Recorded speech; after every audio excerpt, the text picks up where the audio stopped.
मैं उनका क्या परिचय दूं? आप सभी उनसे परिचित हैं। स्त्री विमर्श हो या फिर दलित विमर्श हो, आदिवासी विमर्श हो, इन सब में अपना दखल रखती हैं। मैं ज़्यादा नहीं बोलूँगी, बस एक पंक्ति मैं आपके लिए लाई हूँ लिखकर, तो ज़रूर बोलूँगी। ये भी किशोर नागेश की है, सुनिएगा बहुत गौर से, मुझे बहुत पसंद है। दरअसल आप लोग सोचेंगे कि मैं लगातार उन्हीं को कोट कर रही हूँ। हमें देखो, हमारे पास बैठो, हमसे कुछ सीखो। हमें देखो, हमारे पास बैठो, हमसे कुछ सीखो। हम ही ने प्यार मांगा था, हम ही ने दाग पाए हैं। प्रोफेसर हेमलता महतो।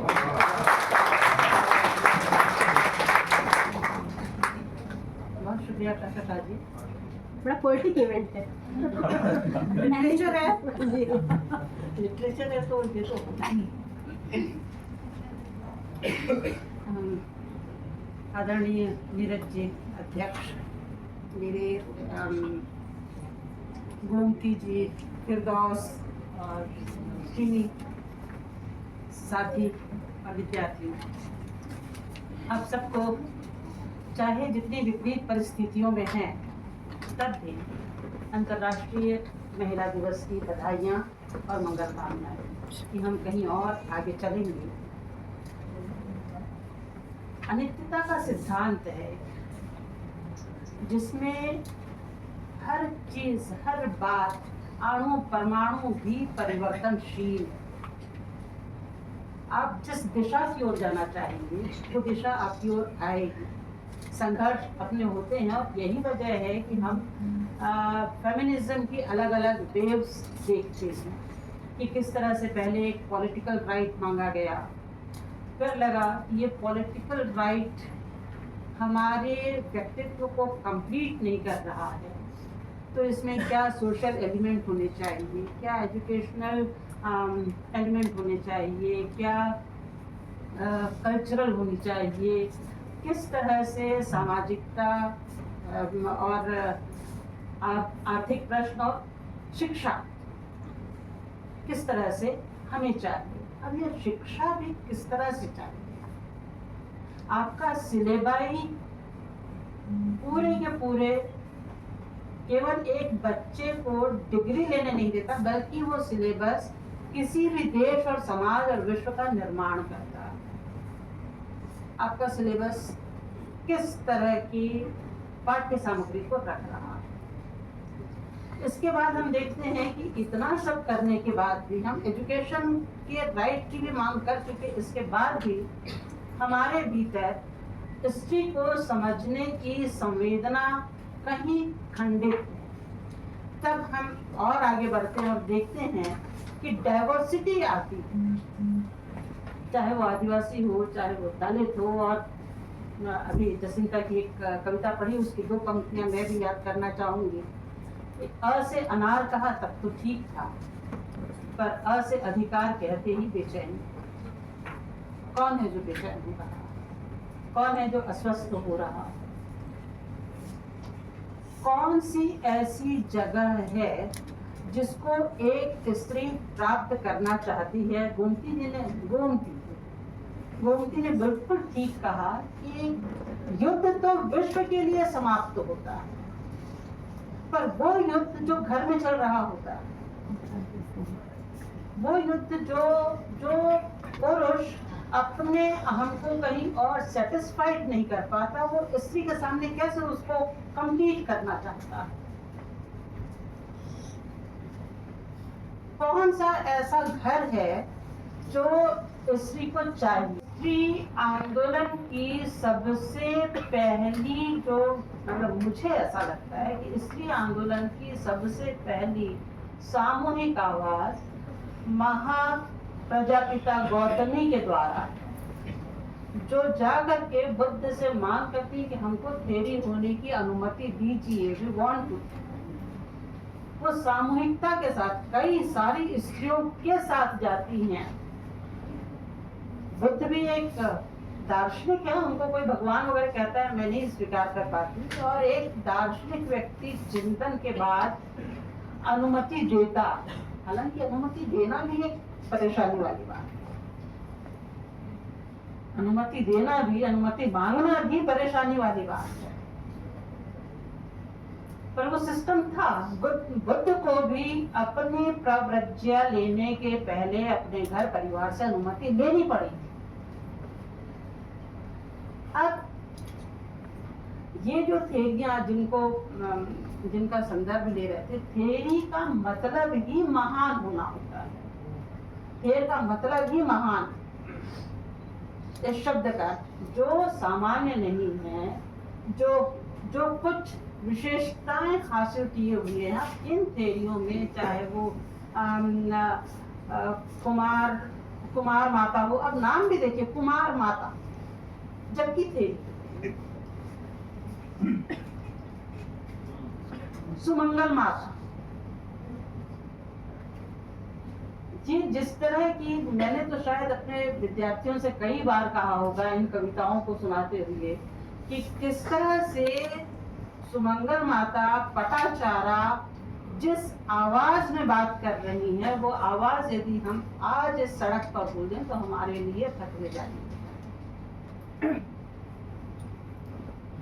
उस आवाज से, उस 2500 साल वर्ष के बाद से लेकर के आज तक जो लगातार स्त्री आंदोलन चल रहा है, ऐसा क्या था कि वो क्या बार बार हमारी सुई वहीं जाकर के क्यों अटकती है कि मुझे ये चाहिए।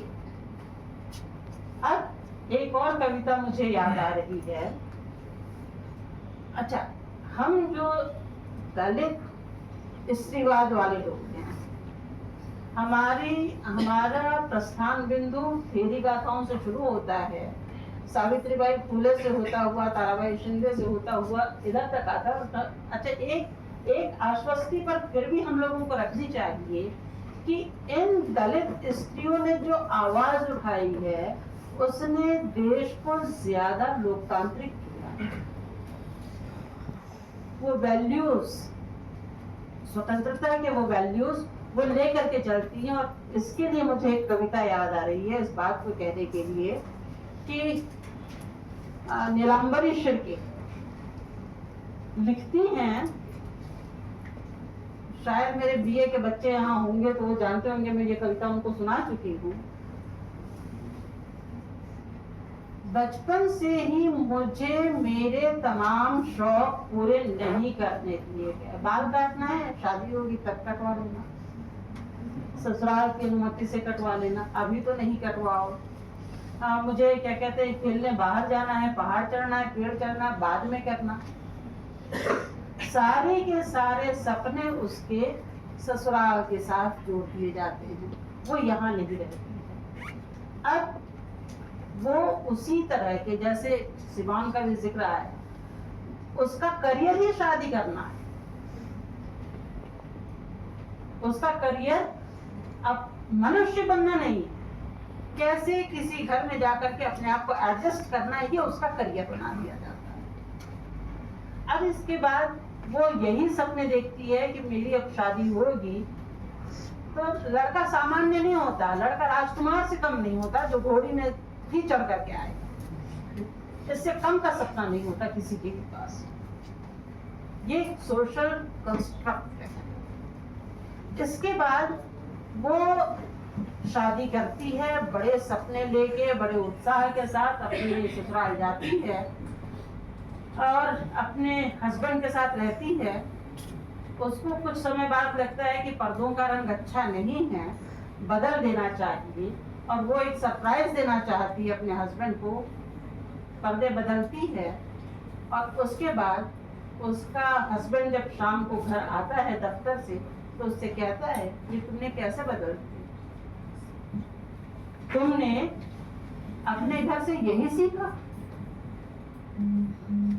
अब उसके सामने सवाल होता है कि मुझे तो घर ये बताया गया था, और ये कहता है कि अपने घर से सीख करके नहीं आई थी। तो जीवन भर, अंतिम पंक्तियां इस कविता की, जीवन भर लगी रही घर घर, क्या कोई देगा मुझे मेरे हक का घर? छोटा सा घर, वो छोटा सा घर भी उस स्त्री के हक में नहीं है। बहुत अच्छी अच्छी बातें तो कह दी। सिमी ने एक बहुत सुंदर बात कही कि दलित स्त्रियों की या स्त्री की आत्मकथा एक तरह से घोषणा पत्र है, यस मैनिफेस्टो बताता है समाज कैसा है। फिरदौस ने मतलब कि अंग्रेजी शासन की विसंगति, कल्चरल विसंगतियों की तरफ ध्यानाकर्षण करवाया। पर फिरदौस जी हम जैसे जो दलित मूवमेंट के लोग हैं वो ये स्वीकार करके करते हैं कि दलितों को जो स्वतंत्रता मिली है वो अंग्रेजों की वजह से। यदि ये अंग्रेज नहीं होते, मतलब आप देखिए कि सती प्रथा भी देख लीजिए, पॉजिटिव इम्पैक्ट भी है ना, पॉजिटिव इम्पैक्ट। मतलब मैं अभी एक काम कर रही हूँ, बस मैं ज्यादा समय नहीं लूंगी। एक काम किया था मैंने, विदर्भ के दलित आंदोलन का इतिहास का अनुवाद किया। उसमें मैंने पाया कि गांधी जी की कॉल पर जब कांग्रेस की सदस्यता का अभियान चला तो दलितों ने कहा कि हम कांग्रेस के सदस्य नहीं होंगे, हम सत्यशोधक समाज के सदस्य होंगे। और इस पर फिर उन पर अटैक हुआ, और जो अटैक हुआ उसको सारा का सारा मीट आउट अंग्रेज गवर्नमेंट कर रही है। यदि यही इसको थोड़ी देर के लिए आज के लिहाज से देख लें तो हम में से कितनों की बात यूजीसी एक्ट हम देख रहे हैं, मुसलमान के पास कागज है पर बुलडोजर चल रहा। किस तरह से हम किसी एक तरह का देश बनाने के चक्कर में सारी की सारी डाइवर्सिटी, सारी की सारी स्वतंत्रता, सारी की सारी उपस्थिति को नकार देना चाहते हैं। हम कौन सा देश चाहते हैं? तो इसलिए दुनिया की तमाम स्त्रियों सामने आओ, मनुष्यता को समझो और उसके बाद हम निस्संदेह एक नई दुनिया बनाएंगे। बहुत धन्यवाद।